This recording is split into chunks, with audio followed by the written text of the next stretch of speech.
Awesome. Okay, so where we're going to be picking up is on page 120. And we are at the third full paragraph, right at the very bottom of the page, bottom full paragraph. And just very briefly to talk about what we were talking about before, because this is a super important part of the book that's tucked away in a chapter that none of us ever actually read, let alone study. And it's the directions on what to do if somebody has relapsed after coming to Alcoholics Anonymous. And it's at the bottom of the very first paragraph where it says, your husband will see at once that he must redouble his spiritual activities if he expects to survive.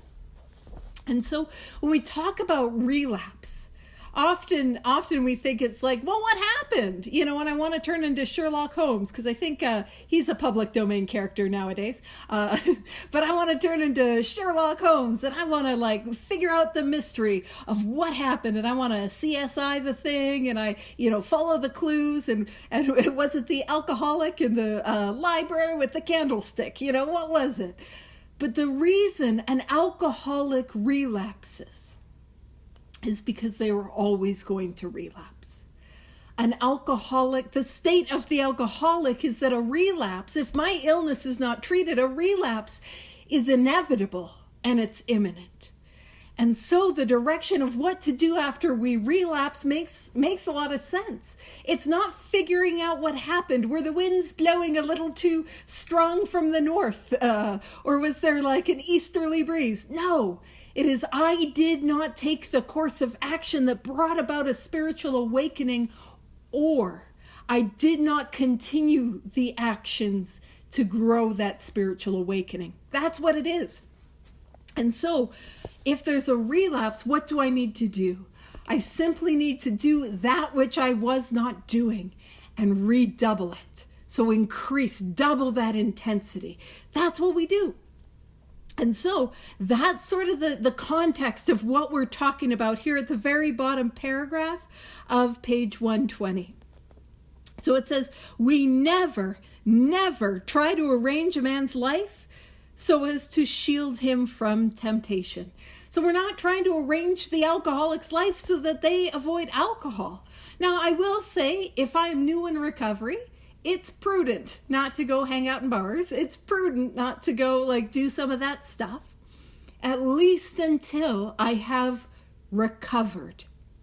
And then we're given directions on what to do, which is to, on each occasion, check my motives and my spiritual condition.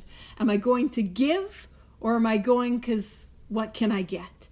And so, but what we know is that my sobriety, trying to hinge my sobriety on avoiding people and places and things does not work. In fact, I got some bad news. I am a person and I am in a place and there's things nearby. So that doesn't work. I wasn't as startled by my things as I should have been. I should have had more of a, but I didn't get there. So that's not a solution for alcoholism. And it says the slightest disposition on your part to guide his appointments or his affairs so he will not be tempted will be noticed. We know, we can feel it in the air when somebody is trying to keep me away from the booze, keep me away from the bar. We can feel that anxious energy. And I know you guys are all spiritual giants and you're Captain Open-Minded and Willing Pants. But I'll tell you that for me, I get into don't tell me what to do. Don't baby me. Let me make my own decision. If you don't know, poor Eileen knows, traveling with me is an absolute nightmare. Because if there is something that is not safe for me to do as a person in a wheelchair, and then you say, Paige, I don't think you should do that. Now I gotta give it a try. We're rolling up that way, So, truly, there is something about don't tell me what to do. I'm gonna do the opposite. Welcome, we're on page 120, bottom paragraph. So why are we not doing it? Why are we not trying to control them? Because it doesn't work. And it couldn't keep us sober anyways. Make him feel absolutely free to come and go as he likes. This is important. And it's not just me saying that. I realize I say that a lot when it's like, hey, maybe underline that or give that a highlight. I'll be like, this is important. But this is important. So it's not just me saying give it a highlight, give it an underline. The book's saying it too. If he gets drunk, don't blame yourself. No human power is sufficient for my alcoholism. Doesn't matter how great they are. Doesn't matter how wonderful a spouse is. How on the honor roll your children are. Doesn't matter how. None of that matters. I am beyond human aid. Do not blame yourself. And this line tells us exactly what it is. God has either removed your husband's liquor problem or he has not. And it is that black and white. Either I've had a spiritual awakening as the result of the 12 steps and I'm growing it, or I haven't. And if I haven't, I will drink again. It's just that reality. Like, that's what alcoholism is. And it's really helpful because when I see that, it sort of clears away what the clutter of what I think I need to do and where I need to spend my energy. And if I have not had this experience, what it's saying is like, that's where my energy needs to go. Directed into anything and everything that I can do to have a spiritual awakening. And if you're new here today and you're like, okay, but how do I do that? That is the purpose of the 12 steps. As outlined in this book, that's the purpose, to take us from that inevitable I will drink again to that place of spiritual awakening where the problem has been removed. And that's what it means to be recovered.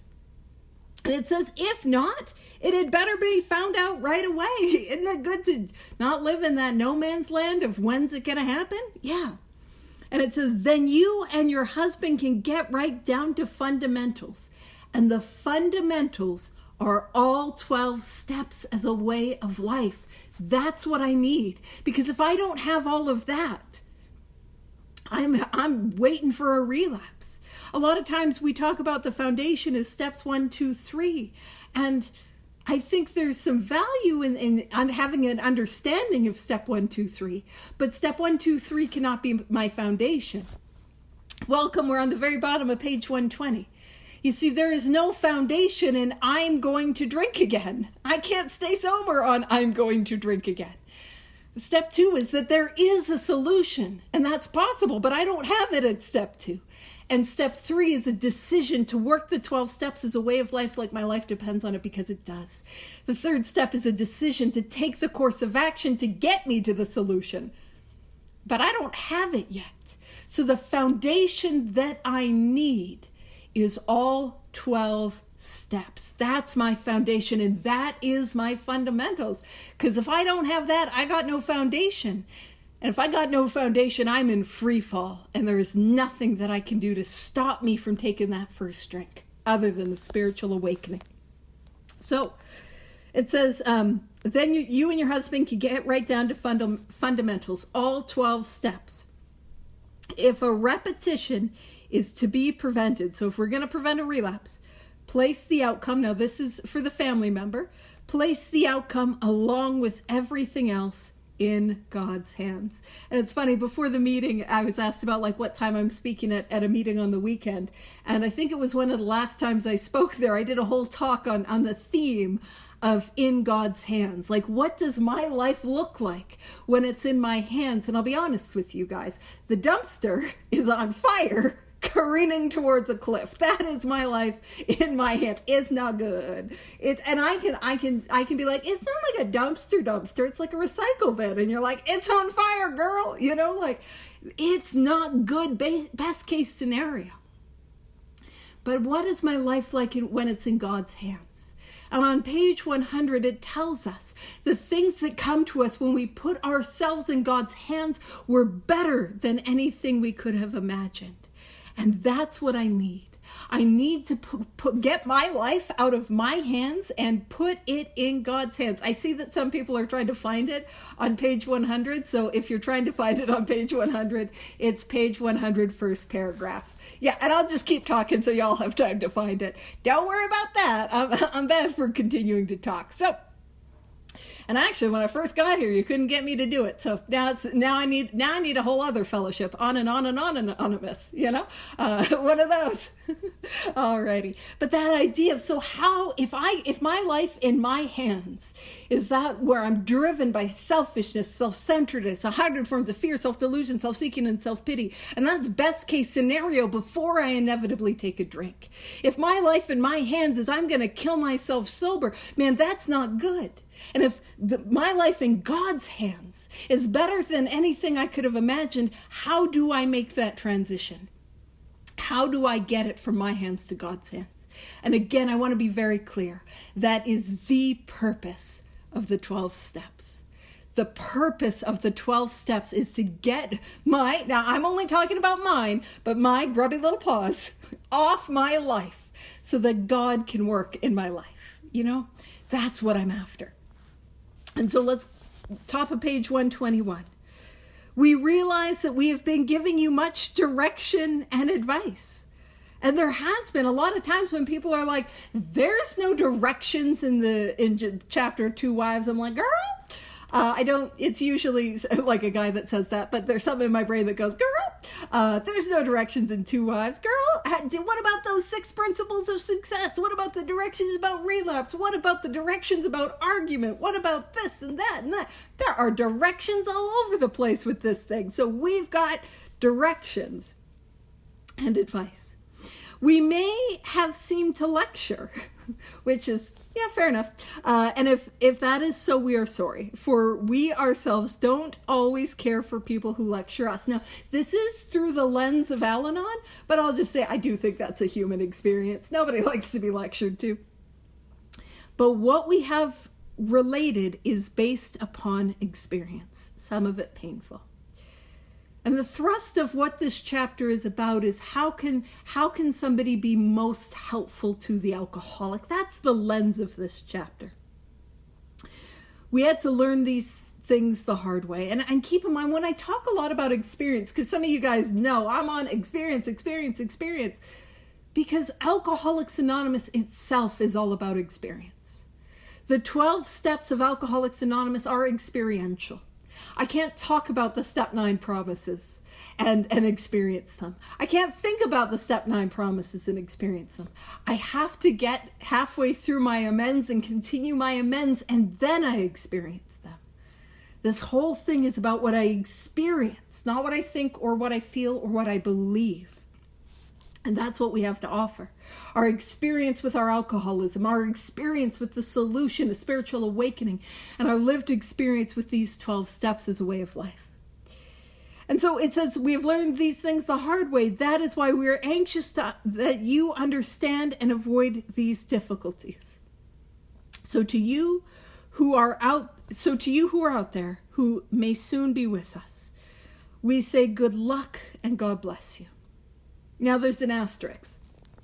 And the asterisk is about when it says avoiding the unnecessary difficulties. It references the Fellowship of Al-Anon family groups, as well as Alateen, I'm sure. Yep, Al-Anon and Alateen, and here's how you can get in contact with them. But there's an interesting thing about Al-Anon that I think let's bounce around. So if you feel like writing in your book, I hear it's what all the cool kids are doing, and that didn't get us in trouble before. You can make a little note to pop over to page 573. Now this is 573 in the 4th edition, and what the appendices that we are in is how to get in touch with AA. Now where I want to take us is second from the bottom. The second from the bottom paragraph. So right where it says, should you be the relative or friend of an alcoholic? So that's what I want to focus on.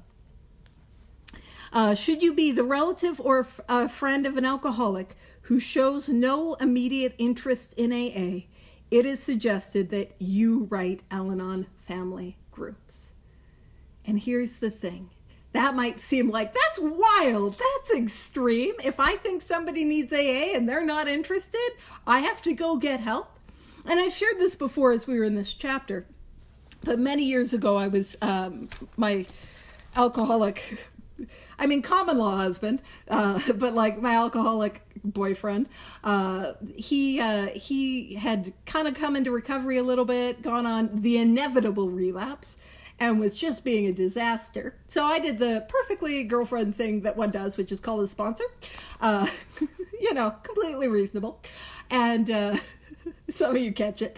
And I call him up and I'm like, hey, he's not doing well. And his sponsor, and I remember this. His sponsor was like, Paige, you're the one that called. You're the one that needs help. And so the truth is, if I am concerned about somebody else's drinking and they're not interested, I need help.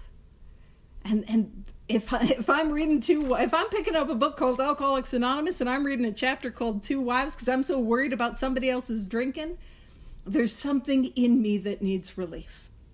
Which again also kind of ties us back. I'm not a big 12 and 12 girly. I do when I'm in the traditions, but it talks about it as a spiritual axiom, page 90 of the 12 and 12. It is a spiritual axiom, which is a truth. It is a spiritual truth that anytime I am disturbed, no matter what the cause, there's something wrong with me, which is rude. Rude! Do not be calling me out so succinctly like that. Can't it be a little somebody else's? But if there's something going on with me, there's something. Right, Deborah, you got it. No, girl, it's always you. I'm always the problem. I'm the problem.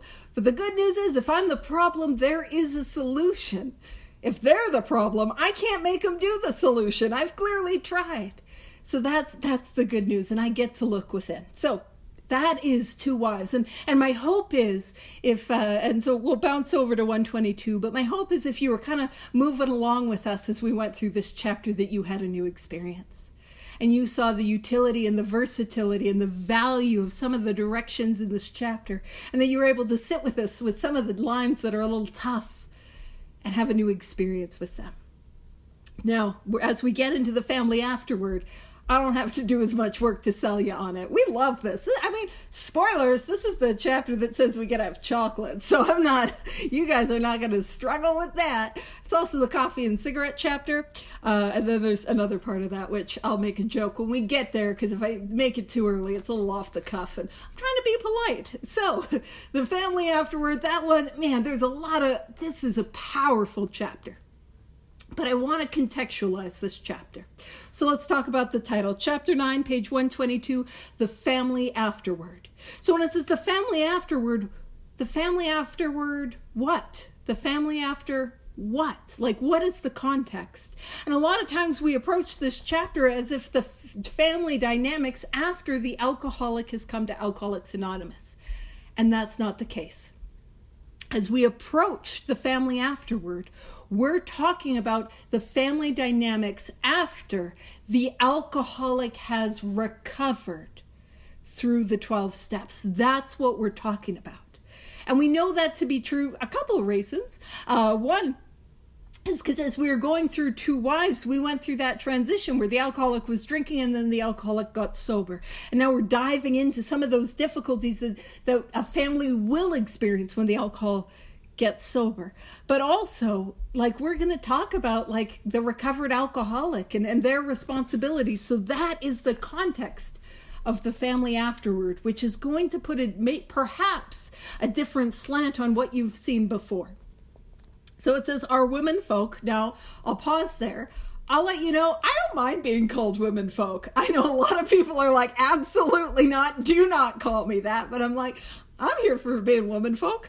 And I don't know. I don't know I enjoy that, but I think it's fun. And if you're like, absolutely not, Paige, hard no to that, I also respect that very much. Absolutely. So it says, our women folk have suggested certain attitudes a wife may take with the husband who is recovering. And this is one of the few places in the book we see recovering as opposed to recovered. And the reason is because as we went through that chapter, we saw that transition from drunk until sober. And the recovering was the actions that were happening as they were taking the 12 steps. So it doesn't take long to go from recovering to recovered alcoholic. And I'll point something out that I was talking about. If I am a recovering, now, by the way, I'm not getting down the here's how you need to identify. But what I mean by that, when it's talking about recovering, it's talking about going through the steps. If I'm partway through the steps, I still don't have a defense against the first drink. When we talk about being recovered, we talk about being in that place of the 10th step promises, where the problem is removed and I'm in a position of neutrality, safe and protected, contingent on the actions that I take that day. So I was going to say something, but I realized some people could take it, misconstrue it. So I wanted to explain what I meant, and now I'm going to say it. If I am recovering but not recovered, I have no defense against the first drink. So if I'm still in the process, I don't have a defense. I've got to get that defense quickly, and it's got to be a solid defense where I'm not cutting corners, where I'm quickly and thoroughly. I need that defense, that place of recovered. So that's all I was going to say on that. So it says, perhaps they created the impression that he is to be wrapped in cotton wool and placed on a pedestal. And all I am saying is, a little bit, I'd love it. Give me a little little wool blanket and put me on a pedestal. That sounds great. And it's like successful readjustment means the opposite. Oh man, I don't get coddled. There's some days, I tell you, I could use a little swaddle. I could use it. But I will let you know, pedestals are not wheelchair accessible. So we cannot put me on one of those because I can't get down. So no putting me on a pedestal. We are all just human beings and we're shoulder to shoulder. And in fact, I'm not even shoulder with you. I'm lower because I'm sitting. But essentially, those are the vibes. Shoulder to shoulder vibes. So successful readjustment means the opposite. And it says all members of the family. So this idea that the family was also going to be taking the course of action outlined in this book is not new. We saw this again and again and again. So all members of the family should meet upon the common ground of tolerance, understanding, and love. And this common ground is not a new idea. You can make a little note in your book to see page 83 and page 118. And guess what? We're gonna go there, but I'll give you time to write it. 83 and 118, because I want to talk about this is not a new idea. And because as we go through some of these forgotten chapters, we think it's just extra information. No, it's continuing the threads that we have picked up earlier on in the book. So when we go to page 18, what we're going to do is we're going to go to the very end of the very first paragraph. So the paragraph that starts at the very top of the page, and then it says asking. And this is a prayer that we're meant to do as we go into our morning meditation, that our Creator show us the way of patience, tolerance, kindliness, and love. That's a direction. And it is a direction in how we repair our relationship with the family. In that paragraph, it mentioned direct amends, but I need to continue to demonstrate that change. And I need God's help with that. I talk about this a lot, where it's like my job is with the 12 steps is to get me out of the way so God can flow through me. I need God's patience, God's tolerance, God's kindliness, and God's love to flow through me, because mine is finite. I have a finite tolerance, finite love, finite patience. I mean, you get me a little overstimulated and you ask me too many questions and the phones start ringing and I'm like, it's just, we hit my limit. But God's is infinite and it's always available. I'm just blocked and I need to get unblocked. So I'm asking that our Creator show us the way. And that way is like me being a channel and channeling those things to those around me. Now let's pop over to page 118. I know some of you are like, whew, we're out of two wives, and we're popping right back to two wives. Page 118. You probably have a note to see this already. But it's that paragraph, second full paragraph, your husband knows he owes you more than sobriety, which ties into what we were talking about in step 9. He wants to make good, yet you must not expect too much. His ways of thinking and doing are the habits of years. Now, this is the direction. Patience, tolerance, understanding, and love are the watchwords. Show him these things in yourself, and they will be reflected back to you from him. Now, if I am the one that is reading this book, got some bad news bears. I was going to say bad news koalas.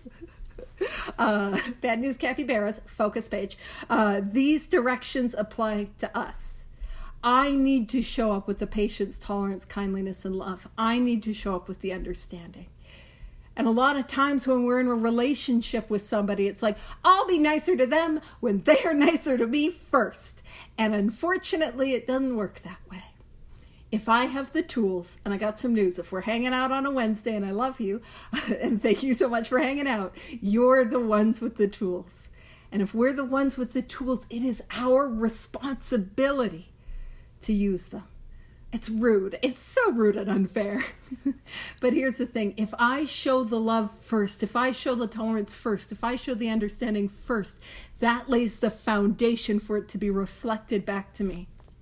How often have we had that feeling of like, well, they haven't made an amends to me.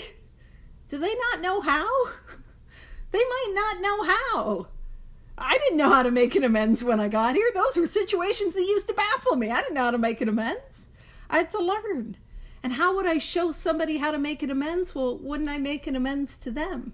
Wouldn't that be the teaching? That's what I found. So going back to page 122, when it talks about all members of the family should meet upon the common ground of tolerance, understanding, and love. That is our common ground. And that's what I've got to show up with. At bare minimum, I've got to show up with those things. That's got to be the ground of my relationship. And I need God to get me there because I can't get there on my own. That's just my experience. I know y'all are kinder, patient, tolerant, more understanding just on your own, but I need God's help. And it says this involves a process of deflation. What are we deflating? The ego. We're letting the air out of the tires of the selfishness and self-centeredness. And I point that out at like that's what's getting deflated. Because a lot of times I would hear ego and I thought that was just a bunch of like, you know, those like Wolf of Wall Street type guys that are like, I'm so great and my ideas are genius and I'm just the best. And I'm like, I have never anywhere in my life ever even remotely come near that. Ever. Like, that's not how I show up to life, full stop. And so I'm like, ego deflation. I'm like, that's great. Does not apply to me. I hate myself. Good for you. But what I did not realize is that the ego is that less than ego. It's still a disproportionate sense of self.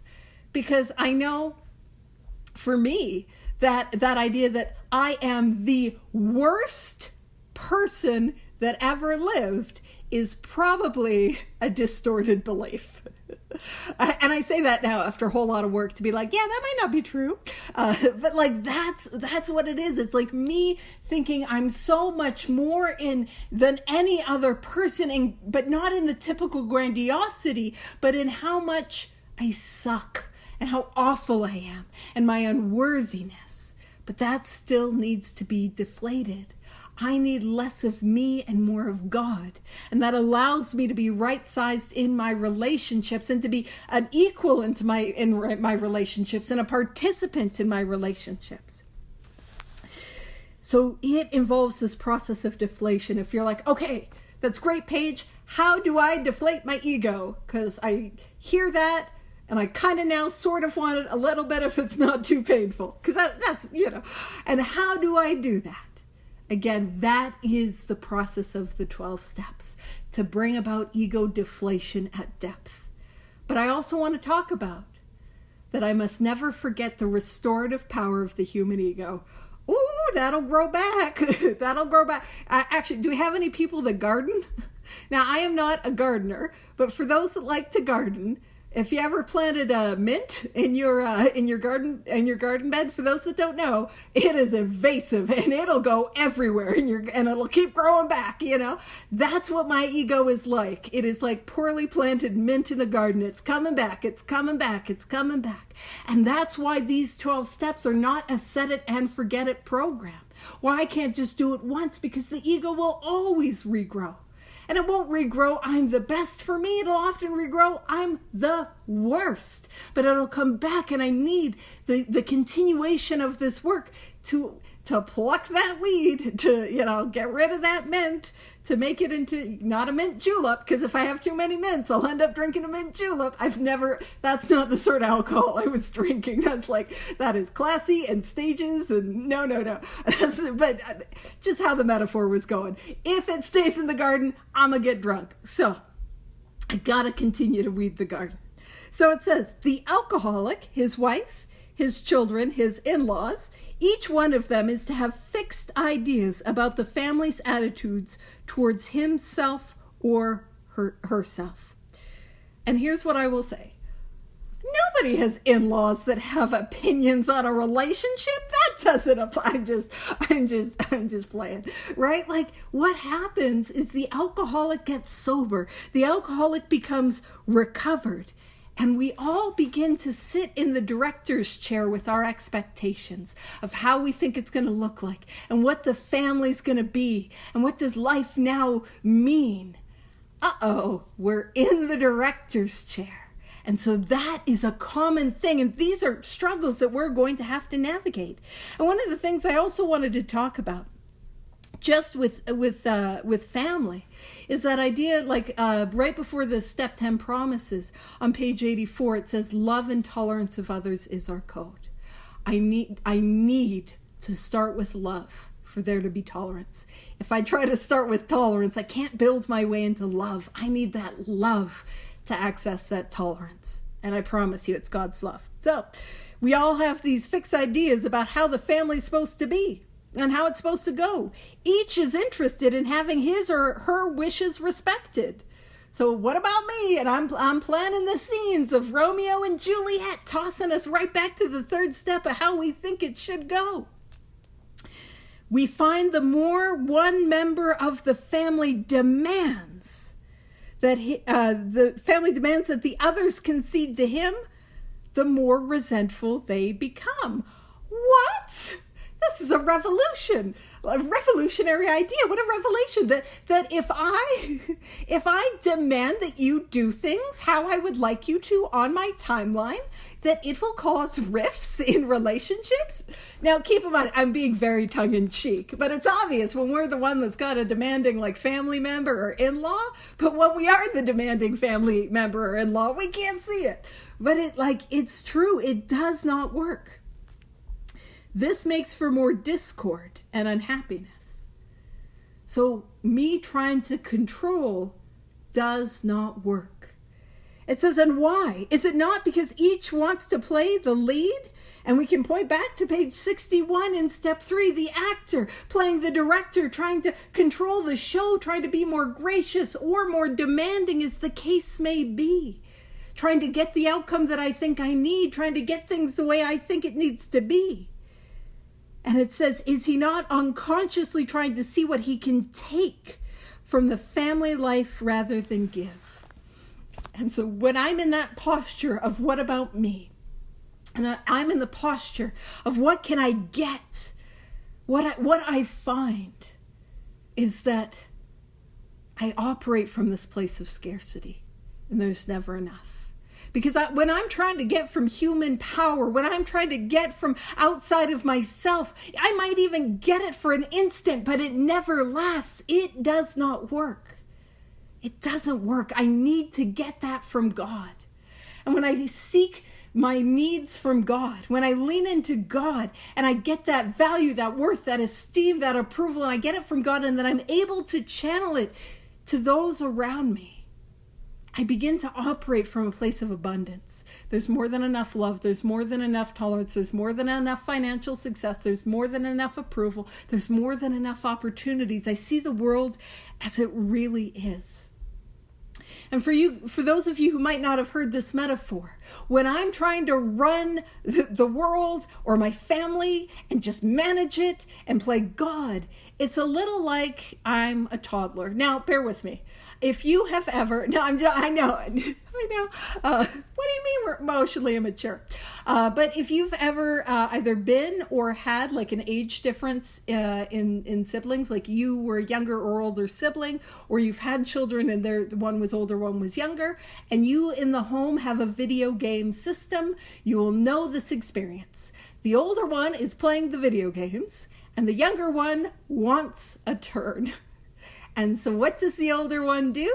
They give them a controller that's not plugged in. You're doing it. And you see, that's when I am playing God in my life. That's what I'm doing. I'm working with a controller that's not plugged in because I'm pushing the button. So I'm doing things. I really am doing things, but it's not responding. The guy isn't jumping. When I say jump, it's just not working, and I'm trying. It doesn't work. And so again, what do I got to do? I got to get out of the delusion, because it's not real, of the God chair and let God be God. By the way, God was already being God. I just need to get out of the way. And if you're like, but how do I do that? How do I stop playing God? Some of you are like, how can we plug in my controller? No, no, we're not plugging it. No. How do I do that? Again, that is the purpose of the 12 steps. To get my life out of my hands and in God's hands. That's the purpose. And so it goes on to say, cessation from drinking is but the first step away from a highly strained abnormal condition. Sobriety is a beginning.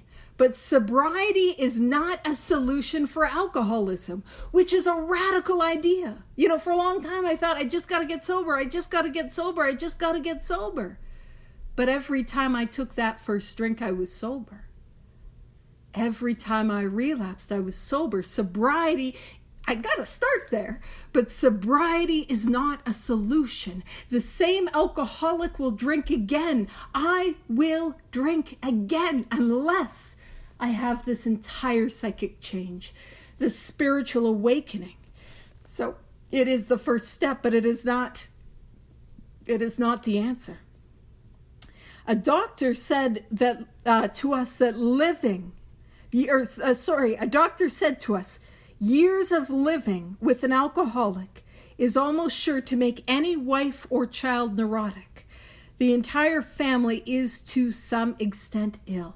And if you guys remember in step 9 where it spoke about how the alcoholic is like the tornado roaring its way through the lives of others. You know, my alcoholism affected those in ways I never wanted it to. I caused this pain and suffering in my family. My loved ones are affected by my illness. And to the point that if somebody, to join Al-Anon, you don't even have to have met the alcoholic that was affecting you. It could be a grandfather that you never met. And like the pain of the alcoholism moved its way through generations. Like that's how powerful this illness is. But by that same token, that power needs to be matched with a power that is greater than it. Because I need a power that is greater than alcoholism. And that is the power of God or higher power or the creator or the spirit of the universe.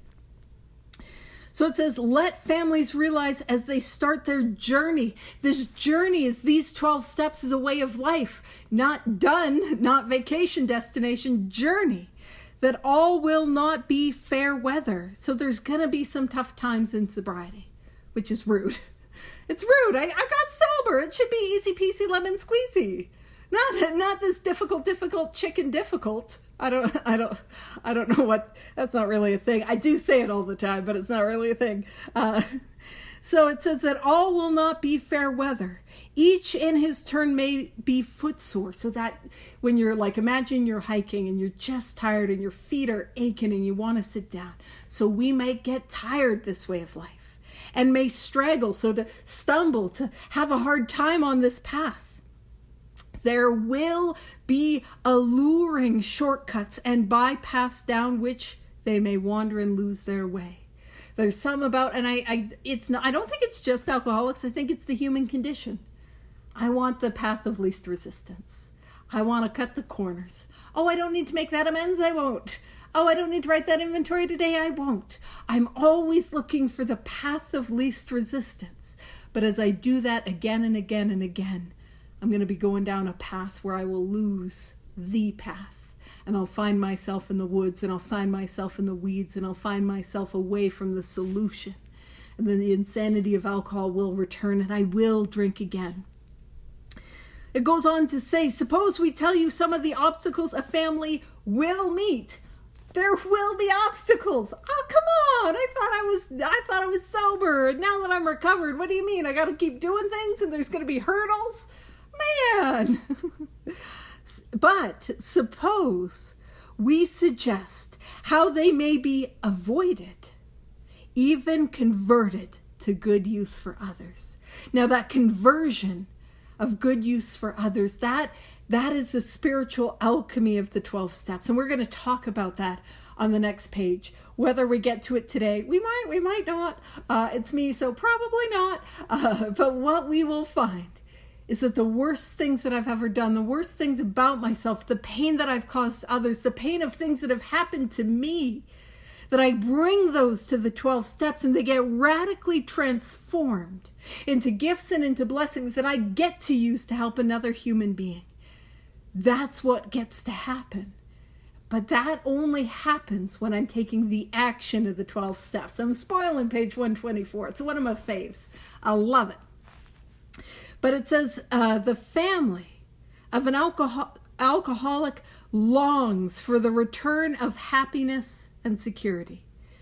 And so what we're beginning to get into is some of the struggles that they will see, some of the struggles that the family will experience. Again, this is after the alcoholic is recovered. And keep in mind, being of use to others, that's the point. That's the point. That's what I'm here to do, to be of use to God and to others. And when I'm there, I don't need a drink. So it says, the family of an alcoholic longs for the return of happiness and security. They remember when father was romantic, thoughtful, and successful. Now, I'll just throw it out there. I've never been two of those. I do think I'm pretty good at being thoughtful. But like romantic and successful, I've never been that. Not before alcoholism, not in my alcoholism, not now. I'm not those things, but I'm pretty good at thoughtful. But they remember when some other alcoholic was romantic, thoughtful. You guys are good at the romance of thoughtfulness and success, you guys. But they remember that. And it says, today's life is measured against that of other years. And when it, not if it, when it falls short, the family may be unhappy. And it's that idea that comparison is the thief of joy. And I show up to life and with that place of judgment. And when I'm in that place of judgment, I'm operating from that place that who I am is not enough, and I'm judging. So I get to feel a little bit better, a little more secure, a little bit more comfortable. And it works for a moment, but I end up feeling worse. And that's what's happening. And so it says, family confidence in dad is rising high. The good old days will be back, they think. And it's like, oh, dad's sober. We can see there's a change. He's recovered. It's going to be good. Sometimes they demand that dad bring them back instantly. God, they believe, almost owes them this recompense on a long overdue account. So a recompense would be like a payment, a repayment, an amends. It's like, God, for everything that we went through, and please know that for loved ones of alcoholics, they go through it. For everything we went through, we deserve, we are owed the good times back. Man, we have suffered through the dark night of the soul with our loved ones' alcoholism. Let's have the good times back. And it says, but the head of the house has spent years pulling down the structures of business, romance, friendship, and health. These things are now ruined or damaged. It will take time to clear away the wreck. And so what I'd like us to do is we talk about the head of the house, in this case just the alcoholic, has spent years pulling down, so destroying the structures of business, romance, friendship, and health. What I would like you to do is make a little note, because we're going to bounce. Let's go to page 21 and page 82. Let's talk about this. So make a little note, page 21, page 82. And then let's pop over to page 21. And where we're going to be on page 21 is right in the middle of the real alcoholic. Hold on.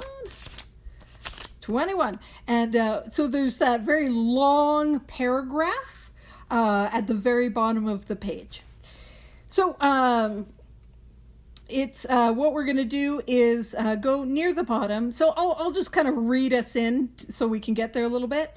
He is a positive genius about halfway down the paragraph for getting tight at exactly the wrong moment, particularly when some important decision must be made or engagement kept.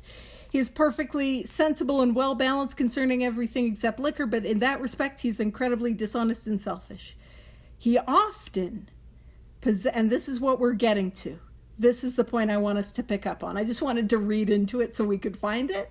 So, he often possesses special abilities, skills, and aptitudes. And again, I'll point out, don't relate to that, but whatever.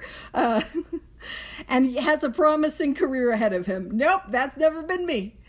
He uses his gifts to build up a bright outlook for his family and himself, then pulls the structure down on his head by a senseless series of sprees. Does that look familiar? What happens is I say, that's it, I'm never going to drink again.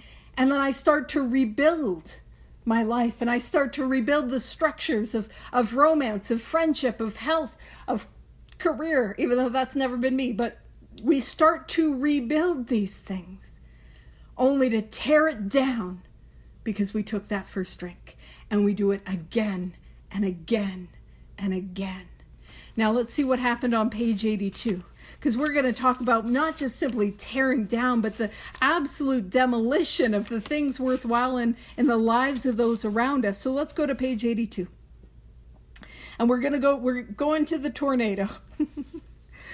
And so it says, the alcoholic is like a tornado, roaring his way through the lives of others. So these structures, if you imagine like towns and cities that have been ravaged by a tornado, they are leveled to the ground, right? And it's like my life is these structures and is these buildings. And the tornado that was me in my alcoholism has torn them to the ground again and again and again.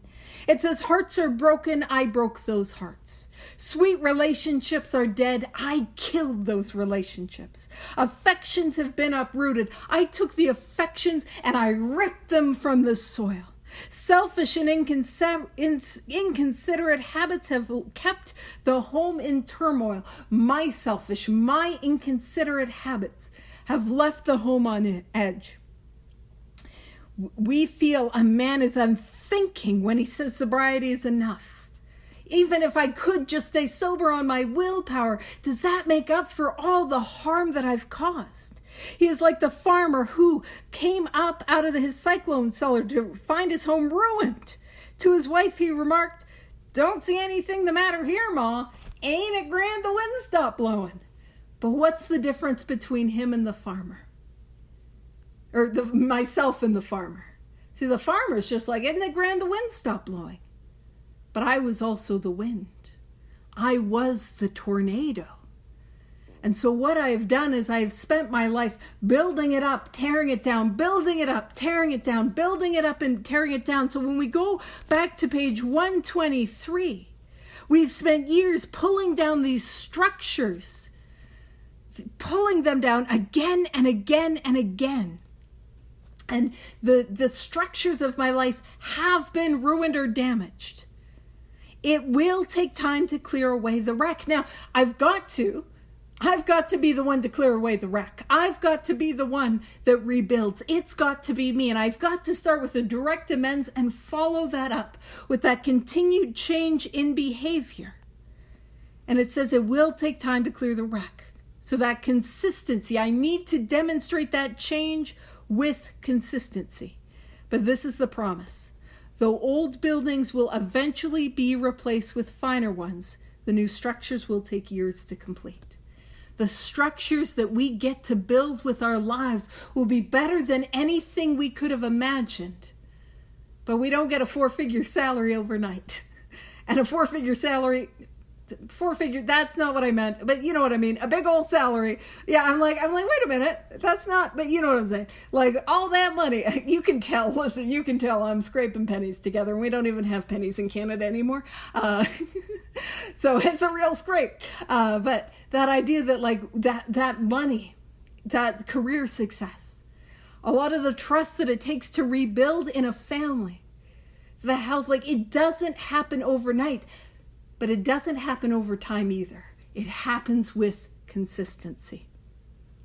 And I want to point out that those structures did not have the power to keep us sober. They will be powerful structures, beautiful structures. They will be rebuilt into any things beyond it, that which I could have imagined.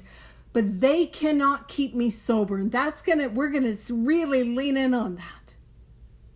It will take time. And it says, Father knows he is to blame, because at this point we've gone through the work, we've made amends, we're continuing this process. It may take him many seasons of hard work to be restored financially, but he shouldn't be reproached. So it's like we shouldn't be critical of that.